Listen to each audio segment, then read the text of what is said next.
Bonjour Elodie, professeure d'espagnol à Aix-en-Provence et aussi examinatrice justement d'espagnol. Donc on va aborder beaucoup de questions relatives cette fois-ci à l'espagnol et aux épreuves de langue qui sont parfois un peu négligées par les préparationnaires.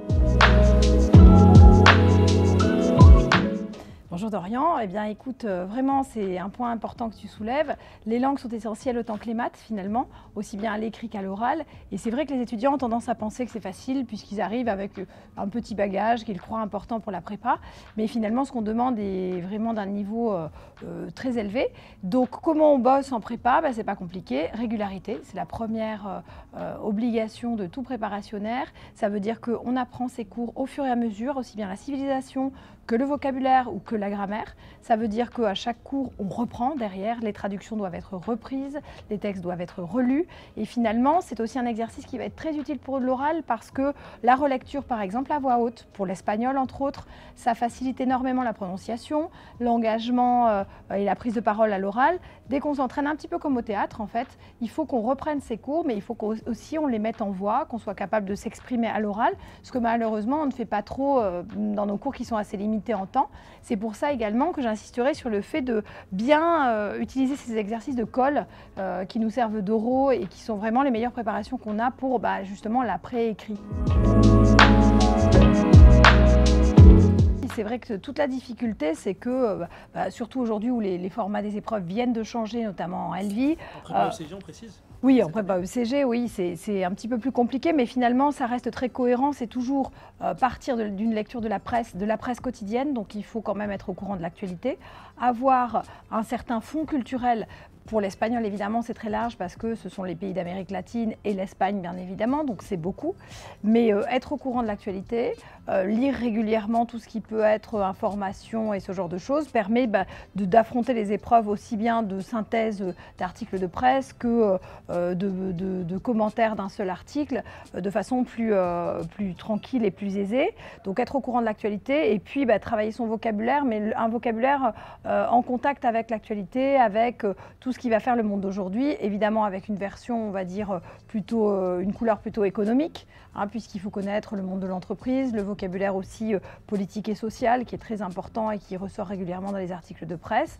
Et après, moi je conseille à mes étudiants, par exemple en espagnol où la sphère latino-américaine est très importante, d'avoir un pays chouchou ou un pays préféré, entre guillemets, qu'ils vont connaître parfaitement, sur lequel ils vont se documenter de façon personnelle un petit peu plus, aller au-delà des cours que l'on propose, peut-être faire quelques recherches pour pouvoir avoir de l'argumentaire aussi bien sur les questions de l'écrit que sur les questions de l'oral. Mais je crois que toutes les questions de l'écrit en langue, des écrits, se retrouvent autour de l'idée de creuser en fait le fond culturel de l'étudiant, voir sa capacité à analyser, synthétiser et apporter des connaissances sur une civilisation qui n'est pas forcément la sienne. Et donc c'est ça aussi qu'on va chercher chez les étudiants, voir de quelle façon ils ont pu s'intéresser à cette sphère qui leur est normalement étrangère. Et ça donne évidemment un reflet de leur curiosité, de leur capacité intellectuelle à tout niveau. Oui, évidemment. Moi, je préconise même quelque chose de plus à mes étudiants. En fait, l'idée, c'est que tous vos loisirs, tout ce que vous allez faire en dehors de la prépa, doit être tourné vers la langue étrangère. C'est-à-dire que la langue étrangère, non seulement vous la travaillez en cours, mais on a très peu d'heures finalement, elle doit envahir, que ce soit l'anglais, l'espagnol, l'allemand, l'italien, elle doit envahir tous les espaces de vos loisirs. Donc finalement, c'est pas très difficile de passer d'une langue à une autre, de regarder des séries exclusivement dans les langues étrangères, on s'interdit le français, de lire exclusivement dans les langues étrangères et de faire tout ce qu'on peut comme loisir et comme temps supplémentaire avec cette langue-là ou ces langues-là pour justement les dynamiser, augmenter ses capacités, ses connaissances dans ce domaine-là. Par exemple, mettre aussi son téléphone en anglais. Par exemple, ça peut être quelque chose qui marche, écouter la radio, se brancher sur Cadena 40 ou sur une radio étrangère. Dès qu'on a la possibilité de sortir du pays, le faire. Dans ses vacances peut-être privilégiées, évidemment l'Espagne est juste à côté, mais les pays qui sont autour, essayer. Moi je trouve que par exemple la lecture de la presse étrangère est très intéressante, à un double titre, c'est-à-dire qu'elle nous apporte un autre regard sur la France par exemple, qui peut être un contrepoint non négligeable lors d'entretiens de personnalité. Sur certains sujets, les étrangers souvent nous voient d'une façon autre et ça permet d'avoir une ouverture d'esprit aussi et un décalage qui est toujours intéressant. Je pense que l'exercice de l'oral, c'est un petit peu différent. C'est-à-dire qu'on a testé les capacités, on va dire rapidement, avec l'écrit. Si les gens sont là, c'est déjà qu'il y a de la matière. Et donc, je dirais plutôt que c'est un exercice de communication, une communication qui doit convaincre et séduire.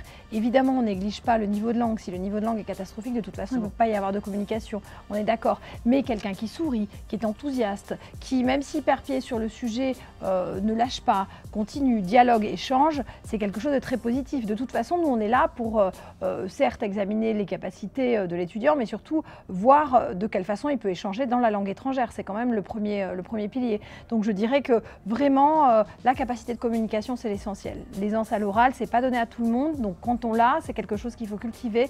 Et en langue étrangère, c'est vraiment très important. Je pense que le travail de l'écrit, normalement, soutient toute la partie contenu civilisationnel, culturel, etc. Donc normalement, si on a bien travaillé son écrit, on arrive avec un bon bagage pour l'oral, d'un point de vue de tout ce qui est culture, référence, etc. En revanche, la capacité de communication et d'échange, c'est quelque chose qui se travaille d'une façon un petit peu différente. Et c'est vrai qu'il est bon, et nous on le fait avec nos étudiants dans notre prépa, de préparer l'entretien de personnalité aussi en langue étrangère.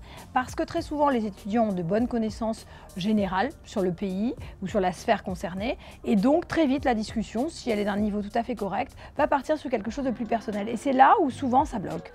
Pas de projet ou pas de capacité à l'exprimer.